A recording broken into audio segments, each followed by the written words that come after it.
Hey friends, so we're here in Detroit where we just successfully infiltrated the People's Conference for Palestine and distributed about 1,000 copies of our book, Who Are the Houthis and What Are They Fighting For? We want to thank everyone who contributed and helped us get this anti-imperialist message in there. This is Noah, who drove out here and helped us infiltrate and get the books out. What do you think, Noah? Yeah, it was certainly an interesting event. When we walked a lot of the books over from the parking lot, we began by distributing them to people who were walking by outside the conference, lighten our load a little bit. And what I noticed was that a lot of them, in fact, 99% of them, were extremely receptive. Some of them, may have known who we are, but the overwhelming majority who just saw, well, I support the Houthis, and they began to take them. They really appreciated that, we went through the effort of giving them out for free, and a lot of them were surprised that we were able to do so. Afterwards, we went inside and we began to distribute them to folks inside. We had registered beforehand. We had to pay, in fact, in order to get in and to know the location of the event. And we did that for a little bit. We were able to distribute about 1,000 books. And then, unfortunately, we were asked to leave. We were kicked out of the event. We continued to distribute again, and we were asked to leave. And it's quite disappointing. It seemed like they didn't want to have a political conversation with us. We tried to explain that we agree with them, that we support the Palestinians, that this is supporting the Houthis.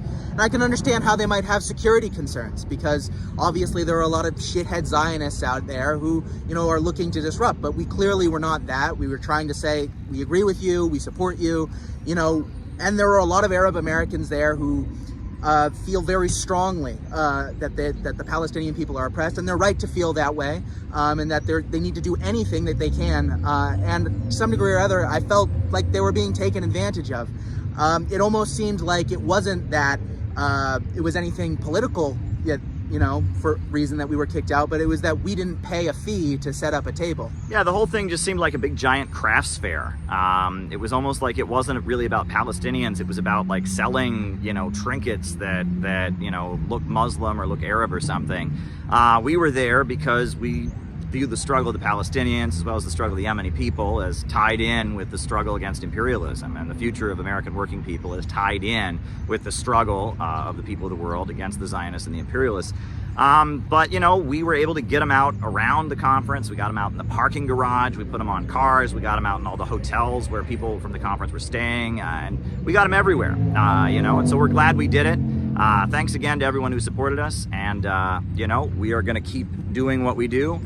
Spreading our message. We're going to keep going, and I'm glad we were able to carry out this operation. We hope that we got through to a few people who will read this pamphlet and take it seriously, and to see, that some of these annoying liberals were seething, oh, they're here, they can't be here, oh, they're bad, when we're handing out a pamphlet that says basically in much clearer language what they're supposed to believe, what they're pretending to believe anyway. So it was interesting. What was interesting is that this conference was largely put on by the Party for Socialism and Liberation, except the speakers were liberals. The speakers were Linda Sarsour, the speakers were Hassan Piker, and it's like there's got to be people in the PSL that are like, we're a pro-China group. We're a group that stood with Syria, and we're just kind of rolling out the platform for a bunch of Arab Democrats. Like, what's this about, So, and for many of whom, were afraid to champion the cause of the Palestinian people until it was trending. Hassan Piker, he had a show with a Zionist for years, with somebody whose wife served in the IDF. He had no problem with it until it was a way that he could no longer make money. Yeah, so we're hoping we got through to somebody, and we're going to continue carrying out operations like this. We are the real anti-imperialist movement. We say out of the movement to the masses. We published a great article on our website about the future of the Palestine movement why it's trapped. And I will say this year's conference was much smaller than last year's conference because they don't have anything new to offer. It's just the same old slogans, the same old flags, the same old chants. Meanwhile, the Palestinians are dying. And they're in a rut because they really don't have anything to say. Well, our approach is out of the movement to the masses. We need a government of action to fight for working families. The danger of a new world war must be opposed, and that Israel first and is not, consistent with America first. So, we're glad we were able to intervene. Thanks to everyone who supported us. Go and check out the book that's banned from the pro-Palestine conference, right? The People's Conference for Palestine doesn't want you to read this. Apparently this book that is on their side is so toxic they had to ban it. So go and read it for yourself. Read the book that was banned from the Palestine conference. Check it out. Thanks, everybody.